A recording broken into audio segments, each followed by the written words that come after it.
We have Kevin Takumi, another Fox 11 colleague, on the phone who could tell us a little more. Kevin, what's your perspective? Yeah, what I'm hearing is it's moving. They made a turn northbound on Cherry. We're into the North Long Beach area. Northbound on Cherry, the vehicle's moving towards the 91 freeway here.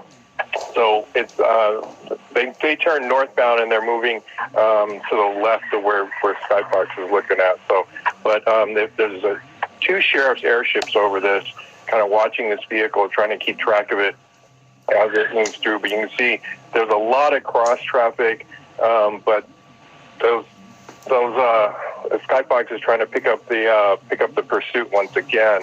But we're watching the tracking of the airship here, coming up on the 91 freeway, northbound on Cherry, coming up on the 91 freeway here. So let's just see what that suspect does, whether they get onto the freeway or if they stay on surface streets here. So you can see right there, just went through that intersection here, just through Artesia here, still moving northbound. We're just about to hit the 91 freeway, and looks like we're going to get on the 91 freeway going eastbound. 91 freeway eastbound here. And speed's picking up, looking at the traffic up ahead. It is pretty light on that 91 freeway. We start heading towards the 605 freeway. And like I said earlier, their biggest concern is any weapons in the car. And if they, usually they are locked up. Those weapons are locked to the center console. But since the keys are in the vehicle, that is the danger there if this comes to a stop. But usually those weapons are locked in the center console. Absolutely, so Kevin. Speed's picking up here.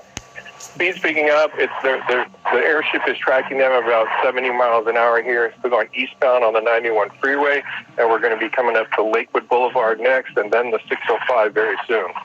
And what is the big unknown as well is look at the erratic driving right now that we're looking at, and a lot of the people who are driving on the road as well, fellow motorists, they have no idea that this is a stolen cruiser from a sheriff's deputy, and right now they're just seeing that this cruiser is going at high rate of speed, 105 miles per hour right now, according to what we're clocking on Skyfox.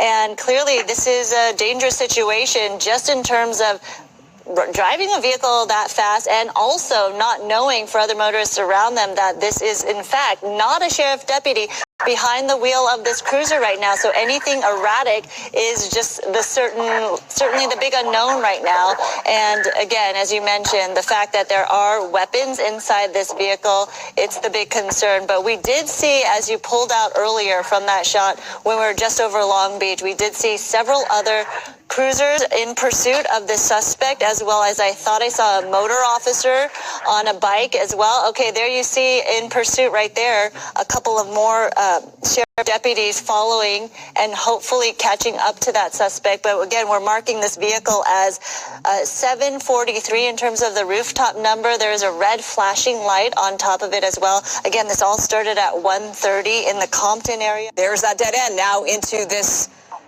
yard here of, I'm not sure which kind of, some sort of a construction lumber yard perhaps. You see the work trucks. Yeah, we're in a commercial.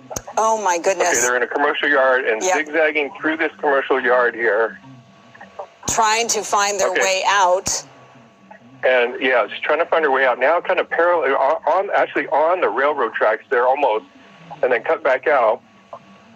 And still, they're talking about setting up a containment of everything here. Okay, it's about almost getting stuck in the dirt here. So they're trying to block off the exit to make sure that she is not able to get out of this.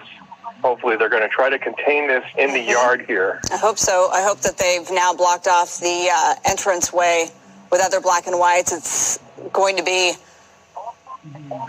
They've just. Okay. Nope. Of course, we've seen that multiple times. And they were not able to block off the entranceway. So while we thought that was going to be a surefire way to end this, it doesn't. Oh, there's the pit. Okay, there's the pit. They're trying to pit it there, try to get it to come around. The suspect trying to make her way back out. Okay, so they have. So now they've got the suspect surrounded right now. Yes. So this is East Commercial Street and North Olive Street, and you see plenty of deputies out Obviously, their guns drawn. This is a very dangerous situation because she's using the vehicle as a deadly weapon. There are weapons inside, although we understand that she doesn't have access to the weapons. If you're just joining us, they're going to block it in with another. They're going to block it in with another one. Yep. So now they're going to block it in, and then they're going to. Oh my goodness! So this deputy just got out. He got out of it, but it didn't. Yeah, he got out of it, but he didn't lock it into gear. He didn't lock it into gear. They don't know if the suspect had it, but it looks like they're going to move in here. They're going to try to. They'll either break the window or they'll just try to open. They can open the door themselves. They have general keys that they can just open the door and try to get the suspect out. They're going to yank the suspect out. They're pull her out. Put her in handcuffs. Put her in handcuffs. Take her into custody. It doesn't look like there's a lot of struggle going on there, which is a good sign. So it looks like the person is just giving up at this point. So deputies putting the cuffs on her, and so it looks like this is going to come to a stop here. And with all those high speeds, I didn't hear of any collisions that happened throughout this pursuit, especially with those speeds of 100 miles an hour or more. Yeah, upwards of 100 miles per hour, 120 at one point, and plenty of near misses. So yes, now the suspect is on her feet in handcuffs. We're seeing, as we zoom in, trying to get a better look, but those deputies are now going to cart her off to jail.